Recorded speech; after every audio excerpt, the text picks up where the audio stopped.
Hello everyone, it is Joe here from OmniPoke, the channel that brings you guys everything Pokemon. If you're looking for PTCGO codes, including the stuff from Lost Origin, make sure you check out the Potown store. You can get a 5% discount on your orders using that code OmniPoke. For today's video, we're going to continue looking at the most recent online results, see what's winning and what are the knee-jerk reactions from the Peoria Regional Championships as well, because some of these will have taken place after that, so we'll see how the meta is adapting. We're going to start off, though, with the Guard Gauntlet GG Tour 1K qualifier, 2 of 5, and it was won by a Palkia Inteleon here, and it is playing the rather thick line of Inteleon with the rare Candy Capture going on in here. Other notable cards really would be Big Charm, being a bit of a tech card to help out against the Mirror possibly, but also Giratina as well. Not give them that easy 280 in the early game, make them have more awkward lines available, which is pretty cool. Not much else out of the ordinary here. The one VIP is normally what you see in the place of like these Candy Captures. So that's really the biggest differential about the list compared to the quad VIP. We've also got a couple Giratinas in its second and third. So the first one is going to be rocking the Drapion. I think Drapion probably stays for a little while longer, to be honest. Even if Mew's like enough of a threat that I feel like it's just worth keeping in the deck list. This one's currently on double Crown, double Sableye. I would imagine we're going to start seeing more Snorlax weave in, especially after John's recent top 8 performance. And also playing Captures in here as well, which are becoming apparently more questionable cards. I thought these were really strong when I was testing Giratina in the early stages. Admittedly, my testing's gone elsewhere. And these Captures have basically just become more switch cards, which I guess is also just very reasonable because flower selecting is just so important. But I still like Captures. I still like me some Capture Energy. They're really good just for getting Comfeys out, and even Greninja. Like, so many good options. He's playing the one Rod, one Recycler combination, which I guess makes sense when you play the 2-2 here. So yeah, still playing that Thornton as well, which is still up in the air whether or not that's correct or not. I think some people tell you it's core, some people tell you it's just kind of wasted space. We have a thicker line of Tina in this other build where it's the 3-3 line, not playing any Ultra Ball, just physical higher copies of the Tina. Does play a Hisuian Heavy because you're playing one Sableye as well here. Has the Training Court as a Stadium Bounce, pretty nice. And this is a really high energy count with the 3 Water, 5, 4, and 2 Capture. This is like very, very high energy going on in here. I think we'll also start seeing Marnie sneak in alongside Roxanne in this list as well. Just because there's so much Lost Box, you want to Marnie them early as well as hit them with Roxanne later on with Sableye plays. We have a Leafeon that actually did kind of well. Leafeon Arceus with Inteleon. With the 70 hit point Sobbles, could be the new wave. I know there's some chatter about Sobbles going back to the 70 hit point ways. I remember when Dragapult was a massive deck and we had to do this. Well, it could be coming back. I personally don't think Leafeon is like the best way to pair with Arceus. But it does, you know, at least the V Max can do a lot with Grass Knot, to be fair. It hits decent numbers with the Galamine still. So it is a decent like 2-prize smasher, I guess, in theory. I just feel like you don't have enough into like Mew and whatnot with just the one path. So that's a surprise showing for Leafeon, I guess you could say. We have a Blissey, which has really been picking up in popularity recently. It, of course, did really well in the Limitless qualifier. And from then, everyone's been like, yeah, by the way, 3 Miltank is a win conditioning. It's a ton of archetypes. Let's try this. And basically just copy-pastoring that 60 that came from Dimitri. And you can't really argue with it. It has a very, very strong Lost Box matchup and is annoying for a ton of other stuff.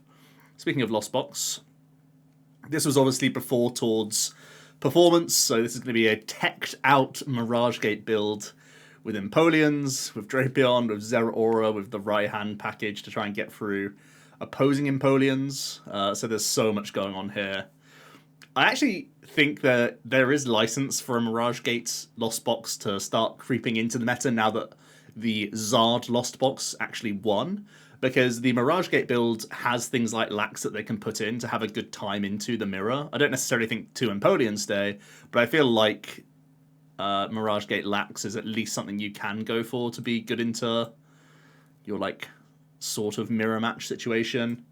We have another Bliss. Again, not too much else to say here going on. I think a Dunsparce was put in. That's really one of the only changes. Palpad as well coming into the 60. But nothing too spicy here. Just more Bliss action. And there's actually an Arczard coming in with the Weirdeer as well. Weirdeer yoinking some energy from around the board to deal some huge damage. But yeah, again, I think there is a place for Arceus here somewhere. I just don't know quite what it is just yet. Zard obviously has benefits of hitting a huge number, and Radiant Heatran is a fantastic one-prize Pokemon still. But I'm not sure if this is the way. Again, I haven't put much time into Arczard, so I couldn't really tell you, but that's pretty spicy. We move on to the Cartado Probe Challenge, and a Mew went 10-0. Feels good, man. And DTE build is pretty much pushed out Fusion at this point. I think it's fair enough to say. Just because you gain so much space to play these tech cards, like the Switch Carts, as in multiple copies now, to help out against Lost Box, the double Lost City as well, good against Lost Box and good against like Reggies and stuff, which is actually a deck that's popular. So yeah, decent choices here. It has the 1 Pokestop, 2 Lost City, and 1 Lost Vacuum. So you do have 4 outs to bounce opposing path as well as your own path to play with Marnie or Roxanne at the same time. So that's kind of cool. Yeah. Pretty skimpy on like the consistency cards, just 2 Phone, 3 Cram. So very sort of teched out to the max, I guess you would say here. You don't often see Rope as well as Switches as well as 2 Switch Carts. This is like quite high on Switch outs, to be perfectly honest with you. I can see one of these spaces just becoming an extra Phone or a Shoe or even the 4th Cram, to be honest. But yeah, 10-0 with Mew. Pretty good going. We have a Lunar Rock. What was going on just in the lead up to... These tournaments could have been going on over the weekend where the regional was happening, to be honest. But yeah, Lunar Rock. I wouldn't expect to see this replicated. I think if you just want to do this, you should be playing probably just Lost Box Cram. Even like Cram Kuno is probably better than this deck. More Mew, doing well. We see a Parasol come in here. As well into the 60. I don't think Parasol is going to be a keeper because Lost Vacuum is just in high counts in towards 60. But it was a cool idea. It's similar to having like Hyper Potion or Switch Cart, that sort of thing. So it's a similar mentality here, but not an innovation that I necessarily back too much. We have a Hisuian Zoroark doing well. That's 7-2. Again, quad DTE, playing double cancelling Cologne to get through some Miltanks, so some respect being shown there. It's pretty cool. Makes a good bit of sense. I think it's stronger than just putting Psychic Energies in for your Gengar, to be honest. We have a Kiram Palkia with the Bibarel line in here, actually. Bibarel can be a great defense against Hand Disruption. This one's actually playing no Hand Disruption of its own. So just having top-up potential with the Bibarel. Just the 1 Guru is a bit of a surprise, to be honest. Does have the Hisuian, I guess, but still a little bit scary to just play the 1 Guru, in my opinion. This one, oh yeah, so it can't play Phones because it's making the space for Bibarel. I guess that's where it eats up the slots. And if I'm playing Bibarel, I want more Ultra Balls, for sure, like at least a 3rd one. I don't know about Bibarel in Kiram, because the more I've played Kiram Palkia, the more I realise that the bench is like so committed to like always a Palkia, always a Greninja, always a Kiram, probably 2 Kiram, like always a Guru, and then it's like sometimes Crobat, sometimes Fish, sometimes second Guru. Like, is it ever this extra Bibarel? Like, not very often. Not very often. But I would like some extra Marnie proofing. More Mew's doing well. This one also adopting the Parasol. Also Cheryl in here as well. To try and buy back free turns against stuff. We see an E-turn that got 6-2 with a Wheezing package. Wheezing is not something I necessarily respect too much, but of course, in some ways it's worse than an Empoleon. Like, worse for the Lost Box player because they can't path their way out of it. They have to find their ropes. and that's kind of a more delicate resource, and they can't attack with Cram, and even the Sableye doesn't do enough into a Weezing, so it is still annoying for Lost Box, certainly. Even if they can have early game outs to draw cards, you can keep bringing the Weezing back at them. You have the Zigzagoon and the Mooncleave Star option here. I wouldn't mind this Samurott becoming a Drapion, honestly. It sounds silly to want a Drapion 1-1 line to improve your Mew matchup, but it would do that. And it would also allow the Eternatus to KO with the Poison and Sneasler combo as well. I guess Mooncleave is doing a similar thing and plays with the Weezing a little bit better, potentially. So, bit of a trade-off there if you want the Samurott to help out Weezing, or you want the Eternatus to help out... the Drapion to help out Eternatus. One of those two things. But yeah, pretty fun to see Eternatus sort of creeping back in. We have a Regis as well. That's playing Thornton. Here we go. It's been a while since we've seen a Thornton doing well. Thornton Yveltal. I don't think it's back, I'll be honest. But there you go. Most of the successful lists we saw in paper were not Thornton builds. This was only a 5-3 record, so let's not get carried away. Let's move on to Manic Monday. So this would have been a knee-jerk reaction from this point onwards to having seen the tournament results from Peoria. So let's see what did well. It was a Kieran Palkia in first and second. Kieran Palk playing Cheryl, as well as still keeping one Empoleon in the deck list. Again, no Rotom Phones in this one whatsoever. Just has the Switch, Scoop Up Net, and Rope. I definitely like the Scoop Up Net. It can be a way you can get a free turn out of... I was saying this on the video yesterday. You can get a free turn out of like Cram trying to hit into Greninja or Guru, and then you can just like Irida Net, buy that free turn, back off them. Cheryl's a good way to sort of grant some healing as well. This is kind of like a mishmash of the two top 4 lists we saw in Peoria.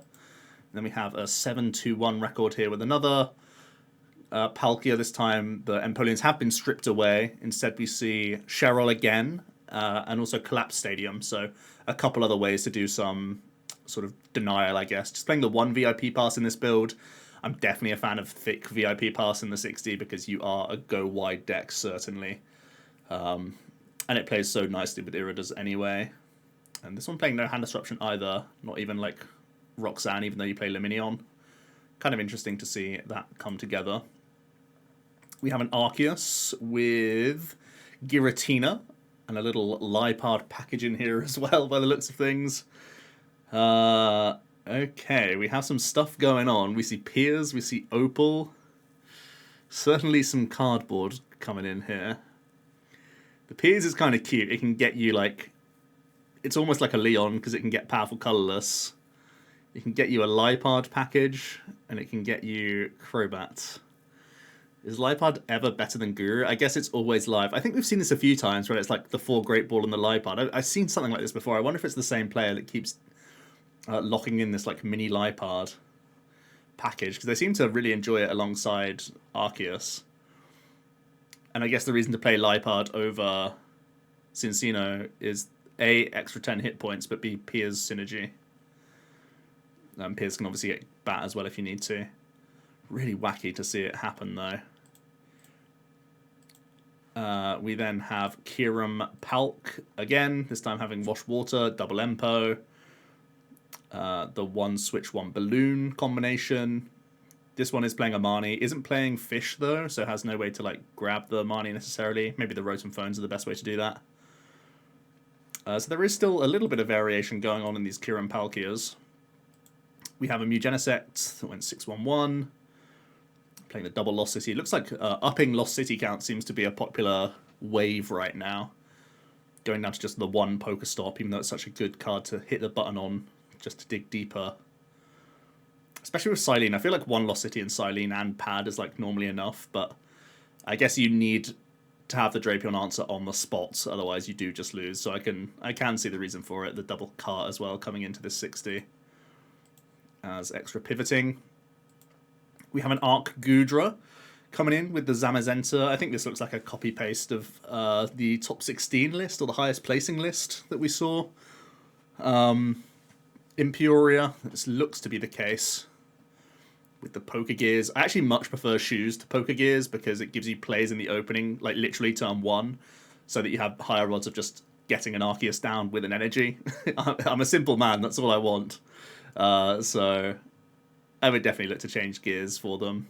Even though gear is like very versatile in what it can hit here, I definitely prefer access to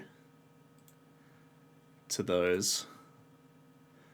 We start seeing, here we go, we start seeing towards 60 start to pop up now as well in more top 8s. This is just a copy paste of Tord's list, and it's no surprise because the list is really good. So, yeah. I do think people are obviously knee-jerking against the deck. So there is that sort of going against it going forward. We have an Arc Dura as well that did well. That's playing a lot of interesting stuff again. We see Stormy Mountains and the Dragon-type Duras. We see Single Strike Energies and Adventurer's Discoveries. No research, just 3 Marnie is the only cycle in the entire deck. Huh? I am pure confusion right now. Look how many energies it plays as well. Wow. This is literally just saying that Dura wins games, Attach Attack wins games with Duraludon. The 4 single strike energy is so funny. I was thinking like, oh cool, they're going to be playing Tower of Darkness, but no, they just play them just to have them. They play a belt as well, so they can try and get to pulverize that way just by manually attaching loads. No hyper potions in here either, like an aggro Arcdura that even plays a Manaphy, which is so scuffed for your prize map. We're seeing some wild stuff today, guys. I'm not gonna lie. We have the 2 big late nights as well to talk about, and it looks more standard in this top 8. It is a Blissey that took it all down, like I said. Blissey really picking up steam as a deck in the format, as a knee-jerk reaction to the Lost Box, for one thing, but also just being a reasonable deck in the format. And this seems to be a solid list to take note of. Also playing the Power Pad in here as well. Kind of cool. We had another Arc Gudra making it here, this time playing the Drapion as improving the Mew matchup. And it is playing the Trekking Shoes. So yeah, I am a big fan of the shoes. Definitely prefer that to Gears. Makes the most sense for me. It's making the extra little capture any energy slots. It works on Gudra, so that seems pretty reasonable. Is playing Big Charm Parasol. I don't think you necessarily need Big Charm because you already have Radiant Guardy. So even if there are like rope boss plays, you're still at 290, but maybe the Big Charm is still good. Because like if I was V-Star powering against like Giratina or even against Mew, I think I would go Guardy first, right? Rather than Big Charm. Because then you're also protecting the thing you're attaching to with your Trinity Nova and not just like Big Charming active or whatever. So I think I always search Guardy first. So I prefer Parasol to Big Charm. I'm not too high on either of them, to be perfectly honest with you, but I think I would play Parasol first. I kind of like working in extra Melanie as well. It works so well with Hyper Potion. But yeah, Arcgoo continuing to be a deck in the game. We have more Mew performing well. Seems to just be very strong. This one's playing the Crystal Cave. This is an extra way you can heal your Genesect. I thought this was only a matter of time, actually. We've seen the Hyper Potion innovation in Peoria, but also Crystal Cave was something I was talking about last week, actually, before Peoria, and I was saying that it could be an option, especially alongside Switch Carts. It really can nullify some Sableye action, which is really gross to deal with. I still feel Pokestop is, like... I initially, even though it was one of my own ideas to think of Crystal Cave, like last week, I was like, wait, this Hyper Potion is just way smarter anyway. So I actually do still prefer Pokestop and Hyper Potion. I know it eats up more spaces, but Pokestop is just so good as a panic play in the opening stages that I would still go down that route. This one's playing no Avery either, which is kind of a big mirror card as well. But yeah, pretty cool stuff going on here. I do like the Vacuum coming into Mew. Definitely am a fan of that as well. Let's see the other Mew here. This one still has the Avery. Yeah, back to what is now becoming more standard, really. With the split. Very heavy Lost City split. We're seeing double Lost City as like staple in Mew right at the moment. We see a Kieran Palk this time. It's Ice-Q that comes in. as a tech option for the Reggies. Also playing that Cheryl. Cheryl really has been popular as of late. Playing the rope net switch combo, the 3 outs to pivot, kind of cheeky. Got that heavy phone, has its own Lost City as well. This is another thing you can do. To the one prize matchups, you have your Wash Waters, so you're blocking Sableye from being a viable attacker, and then you Lost City into the Cram, and then you nullify their Clara usage at least. And it's hard for them to tutor Crams, so you punish them with the Lost City. We see a Tina doing well. This is going to be a Thornton Tina. Again, still no Lax. Is it just me thinking that Lax is really, really strong? Playing a Path as well, which is surprising for me, I would say. Because Court is just so good in this deck, first of all. And second of all, I want bounces to Path. To be honest. I don't want to put it in myself. We have another Arc Goo. This is just like the simple Arc Goo, I guess you could say, and just say, yeah, my Mew matchup's not that great, and I do lose immediately to a Miltank and whatnot, but at least I'm just starting Arceus the most amount of times, and that's reasonable. This is very heavy on the Parasol and the gears. Again, I'm not into the gears at all. I would much prefer Shoes just to have playables in the opening turn pre-Starbirth, just to get me to Starbirth. But I think that was a copy-paste of one of the Peoria lists. And then we do see a Tina with a Lax, so I'm not the only person in the world liking it. Actually playing a Clara in here as well. I haven't seen that really executed with Tina too often. That's kind of an interesting option, Clara and Rod. Obviously the reason to go double Rod is to make your Mirage Gates more live, but Clara has upside with Sableye, and with Snorlax I guess to an extent as well. So there are some reasons to like the Clara. I don't think I'm fully on board with it though, but it's an interesting thought. Comparing it to like second Rod, comparing it to like Recycler, Energy Recycler.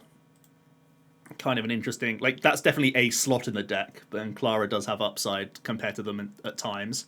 Let's have a look at the metagame for this first late night then. So unsurprisingly, Lost Box is popular again. The most popular deck going in.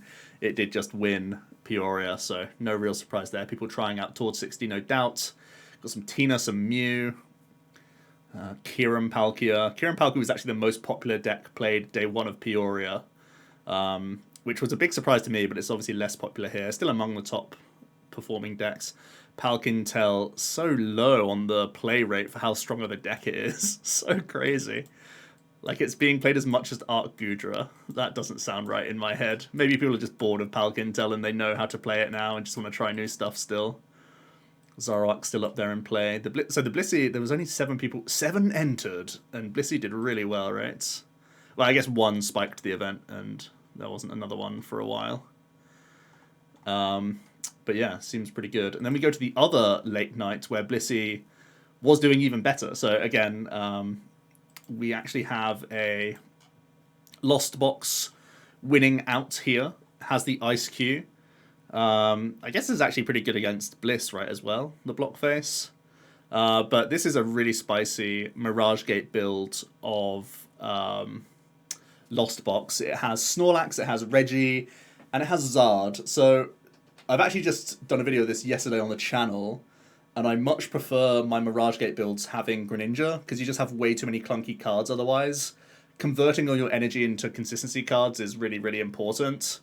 So I much prefer Greninja Gate builds rather than Zard Gate, because that's still a lot of brick that you have in your deck. But this has you can't really argue against Charizard. It's such a powerful attacker that it's going to do quite well. And I'm sure it would have helped out against the Blissey matchup as well, because you have very aggressive Snorlaxing, and then you convert it into Zard in the late game, and that's just very, very strong. You have a vacuum, so you can get through a cape as well from the opponent, so that's obviously beneficial.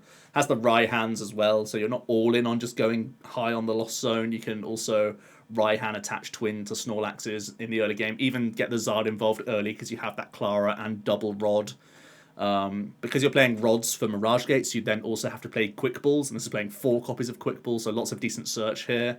I actually find Quick Ball kind of a difficult card to play in the deck, because you're always selecting cards that are useful to you, right? So you're constantly flower selecting, taking the best of 2 cards and then the best of 5 cards with your chorus. So you're always getting constantly good cards in your hand, which makes it really hard to play quick balls, which is weird. So like I get the idea around them, but I don't think I'd play 4, honestly. I think I'd find a middle ground between Quick Ball and Fog Crystal still, because Fog Crystal has insta outs to Comfey, insta outs to switching as well, which we're a little bit light on. We're playing no switch carts in this build because there's just way less space. Because obviously you can attach retreat your Comfeys. And it would be an extra way into at least Sableye, which is a big cog in the machine. So yeah, interesting deck. I definitely like playing around with Mirage Gate. I think double Lax, there's a lot to be said about it right now. The Gigas has highlight reel moments, certainly. And I am still camp Greninja rather than camp Zard, but there you go. We have Blissey doing well. Again, people just seem to be rocking the exact same 60 and not really seeing a reason to change too much. I think people are basically between like Roxanne, Palpad. I think those are the real only cards that like we've seen that aren't in every single list. I'm actually kind of against Zinnia's Resolve, and I would again play Shoes. Like I've spoken about Shoes in Arc Goo, and I feel very similarly about Shoes in this deck, because Zinnia's Resolve just doesn't get enough value, especially when you're contrasting it with your own Averys. And in an open deck list, they see you have Zinnia and Avery, and they just like limit their bench, right? In open deck lists, it feels really weird to play Zinnia and Avery combined in such high counts, because your opponent is blocking 6 of your supporters if they just play a small bench. Another Blissey did pretty well here. And again, oh, this one is playing Shoes! Yay! This is, you know, first impressions all the time. But yeah, I really like Shoes in the deck, actually. Just to get gaming. And, you know, you have such a high portion of energy in the deck. It can just be extra fodder, right? It's really like that list. Clever 60. We then have Zorro. Zorro's weird. It had this big top 8 placement, and this is a copy-paste 60 of the top 8 list. But it has no answer to Blissey at all. And it has no answer to Duraludon at all. So it is that dodge and weave deck. But if you dodge and you weave, you're good at hitting 3 prize matchups and 2 prize matchups. That's what you're looking for. We see an Arctina after doing quite poorly in Peoria. Arctina still is being played. This one playing the quad path. Nothing too surprising standing out here. Fairly straightforward list. It's playing a net. Just kind of funky. But yeah, otherwise it's just Argentina. Still a decent combo, certainly. We have Palkintel making a top 8. It's playing Crobat and Fish. You don't normally see both of those together. Normally it's a 1, the other, or 0 sometimes. So that's interesting. Very high on the capture energy count here. Just 1 VIP, 3 captures. So giving your Greninja plenty of fodder and giving you the intention to attack with Inteleon, Lumineon, and the Greninja, of course. So that's kind of cool. Seeing a 3 stadium split with the Collapsed coming in as well as Cheryl. So Cheryl's really picking up popularity in these Kiraman Palkia lists, certainly. Which is kind of cool to see. Yeah, pretty interesting stuff. Then we have another Lost Box doing well. So despite people all up in arms trying to counter this deck, it's still doing pretty well. This is exactly copy-pastering towards 60 as well. And then we have another Arc Gudra. And it's more copy-pasting. So it completely makes sense, right? This is just a few days after Peoria. People see the success. They want to emulate that success and see how good X archetype is. So there's nothing wrong with copy-pasting lists that did well. It's obviously a great starting point for everyone, so can't really judge it too much. There is a little treat for those of you who stuck around at the end, though, because I had a decent conversation with someone in the YouTube comments of one of my recent videos, and it was saying that like I don't go into as much analysis or help out enough new players about talking about the 60s, just like their main strategy and their goals and stuff like that, and why I'm playing specific techs. And obviously there's the comment section where I can try and just, you know, if ever there's a question, I will strive to answer it. I really do try and answer everything on the YouTube comments. But I am going to be doing a weekly update of my current deck lists. Now, this is still a work in progress, but of course, It's on my favorite website in the world, Cube Koga. But we are going to be having an OmniPoke's updated deck lists cube built, and I will have decks built. At the moment, I have 10 decks built. It says 11, but I've deleted one because it was faster to paste another one.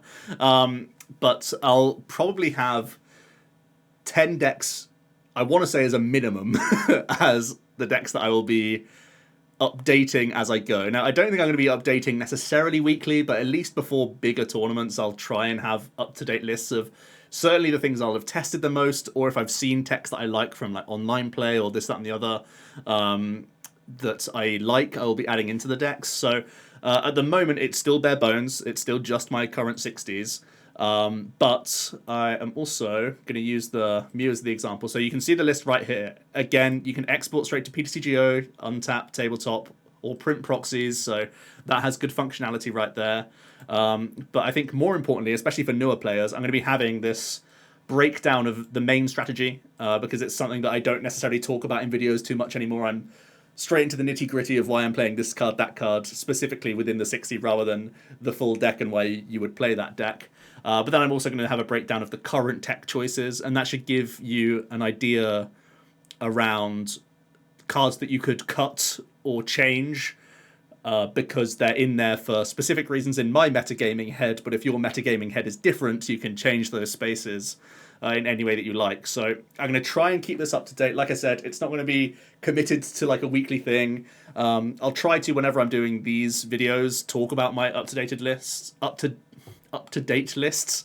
But this is going to be a place to go, Cube Koga, and the cube itself is called OmniPoke's Sword and Shield to Lost Origins updated deck lists, and you can go on there and see my updated list because, for example, Giratina, the most recent list on the channel of Giratina still has Leafeon V-Star as a 1-1 line, and that's just like not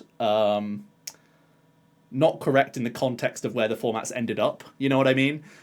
So it's much easier for you to see my more up-to-dated, I can't speak today, my more up-to-date 60s, for example, of Giratina, even if it's not something that I've recorded in the last like 2 or 3 weeks, right? So my Tina list that's on the channel is way out of date, whereas if you just come on to Cube Koga, in theory, it would be more up to date. So at the moment, I only have this main strategy thing written out for Mew, but I'm hoping to add it to all the others.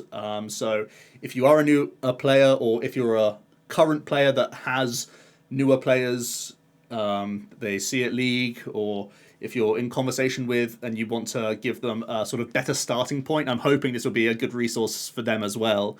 And if you have any ideas that I can add to this description and make it more simplistic or more helpful, I will try and do that as well. So really want this to be something that can be a constant thing just for anyone to use. Again, just a resource that I will try and keep up to date when I can. I'm constantly playing the game, I'm constantly playing lots of different decks, and I'm trying to be on top of things. It's really hard to be on top of 10 different decks all at once, so I'm certain that if you're locked into 1 or 2 decks, you may still always disagree with some of the things that I'm saying for X reason, or just because you've tested that more than me. But I'm trying to, at least in some of these decks, have at least things like, if I'm not sure on counts, either I'll say in the description why I'm playing X tech card, but also there'll be cards like Trekking Shoes. I was just saying how I liked it in some of the lists that we saw in the top 8. There'll be cards like Trekking Shoes that I will put in almost as flexi spaces for you to be like, oh, I can just take these out and turn them into other cards. Like, shoes have specific reasons to be in deck lists, certainly, but they can be a knee-jerk, like, oh, I can just make these whatever other supporter or whatever other tech Pokemon or whatever other card that I think is good right now into the deck. So that's kind of my intention. Again, this is something that's still developing, just like all of my stuff on Cube Koga. But I want Cube Koga to be a really strong hub for all of you guys to play the Pokemon TCG, and I want this to be a helpful resource to newer players as well. So big ramble there, not just about the deck list, but also showing off this extra little thing I'm doing on Cube Koga, my favorite website. I spend all my time here. As soon as the recorder goes off, I'm back on Cube Koga. Like I said, I'm going to have a main strategy tab. I'm going to have my current tech choices. I'm going to have the last updated dates here as well. This is obviously, today's date for when I'm recording this. And it should hopefully be a good resource for everyone, because again, there's such great export utility here it can go into all of your testing platforms, basically, and even print proxies and whatnot. So should be pretty handy. Let me know your thoughts down below if you think this is a good idea, and I will hear it all down below. So thanks so much for watching. We'll be back with Decklists tomorrow. Cheers.